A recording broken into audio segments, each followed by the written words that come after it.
寻找景点。深港位于彰化的最北边，往北越过乌溪就是台中的龙井，往南则是鹿港。深港海边有许多知名的拍摄景点，但深港市区本身来说，似乎没有那么大的知名度。我对深港的了解就只有 Gary 是深港人，然后他说他家蛮乡下的，这是深港人说的，不是我说的。那天结束了台中的线下直播，隔天一早回到台北前，想说找个地方拍一支散步街拍的影片。划开地图，恰巧看到了深港，原来深港就离台中不远，于是就这样决定了行程，在天刚亮的时候驱车前往。之前有不少观众问到，我是怎么去决定散步街拍的路线？如果去一个从来没有去过的地方，我会怎么开始安排我的行程？其实，在世界各地拍摄的逻辑不太一样，但以台湾来说，如果要去一个我没有去过的小镇，那肯定会找一座当地最大的寺庙。一般来说，最大的那间庙应该就会是在最热闹的地方，然后整个城市的发展会围绕着庙来延伸。所以你只要找到最大的庙，一来你可以把车子停在庙旁边，再来你可以顺着庙去拍摄，容易找到有趣的东西。于是我点开了 Google， 搜寻了深港，点开第一个跳出的网页，上面写着深港著名的景点福安宫。不假思索，我搜寻了福安宫的位置，直接把车开过去，然后开始了今天的散步街拍。然后才发现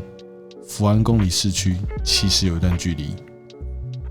所以想说跟各位分享一下我在行程上安排的方式，马上就出包。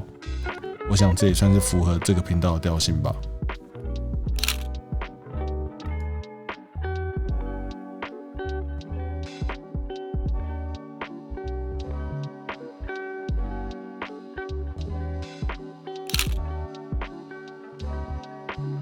GR3X 与套筒，要使用 GR3 或是 GR3X 的望远套筒，需要购买两个零件，一个是转接环 GA2， 另外一个则是望远镜头 GT2， 要把两个零件组合在一起才能装上 GR3。在不裁切的情况下， GR3X 的焦段是 40mm， 而加上了望远套筒后，则是延伸到了 75mm。走在街上，等于一次拥有了两个很方便的焦段。在影片里应该可以看到我非常常随意的拆卸掉望远套筒，在操作上我认为算是便利的，可以在不断更换两个焦段的变化下，让 GR 的视角有更多的可能性。如果再任性点，也许你可以再买一台 GR3， 如此一来就会有3个焦段，但应该不会有人这样做。或者哪一天出一个左手版的 GR， 我可能就会考虑看看双手 GR 这件事情。加上套筒后，其实 GR3 的轻便性就没有了，延伸出去的镜筒长度占有不小的体积，还好是你可以随时把它拆卸下来，我认为放在包包里也不会是太大的负担。画质上，我必须说装上套筒肯定是比起裁切来的好太多，所以如果你喜欢 GR， 你又想要有点小望远的感觉，那么 GR3X 搭配望远套筒肯定就会是你的首选。今天使用 GR3X 搭配望远套筒，也是想顺便回答一下在前几集散步街拍里面观众提到的问题，所以下一个部分就是该怎么练习构图。在前一2支散步街拍中，有观众提到，实际上街拍后，发现环境真的过于凌乱，会不知道怎么开始下手来拍摄。这时候我时常会推荐可以先从望远一点的焦段下手，练习把物体拆成简单的几何图形，像是形状、线条、色块。你可以先尝试看看，不要管物体的内容是什么，把所有看到的东西都当成简单的色块。阳光打在建筑上面产生的色块，渐线穿过墙壁中成了分割画面的线条。绿色的稻田中的红砖瓦，把注意力集中在那些阳光照到的地方，然后看看它能不能跟背景的天空，或是跟隔壁的墙壁产生一些互动。在这趟拍摄中，我随意拍下了很多墙面，很多不同质地的东西，在我心中，它们都不是原本的样子，而是单纯的方块与线条。当你熟悉后，再更进一步去选择有趣的物体，老照相馆的招牌就可能吸引到我，例如等一台机车穿过铁卷门，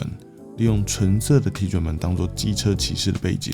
让他的形体可以完全展现。墙上贴满的竞选海报，其实以色块来说还蛮单纯的，看起来很复杂，但其实很简单。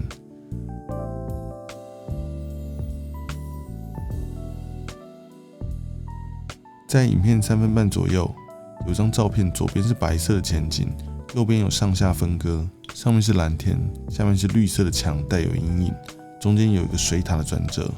如果你把它看成单纯的色块，其实是一张很简单的照片，两个颜色互相对称而已。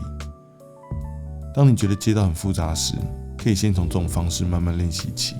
把一切的物体都看成单纯的色块跟线条，然后把它们有秩序地安放在你的画面中。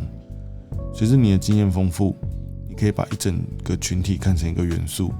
例如你可以把一群驶过的机车当成是一群三角形，一群买菜的阿姨围在一起可能是一个椭圆形。有些人先天就有极强的构图能力，但我没有。如果你跟我一样觉得自己没有什么天分，那也没关系，我们就走出门慢慢摸索，一点一点累积自己观看的方式就好。这趟旅程最后一站走到深港农会附近的路口，这边感觉入夜后会非常的有意思，可惜现在的时间只是一大早，下次也不知道什么时候才有机会经过，带点遗憾，也是摄影的一部分。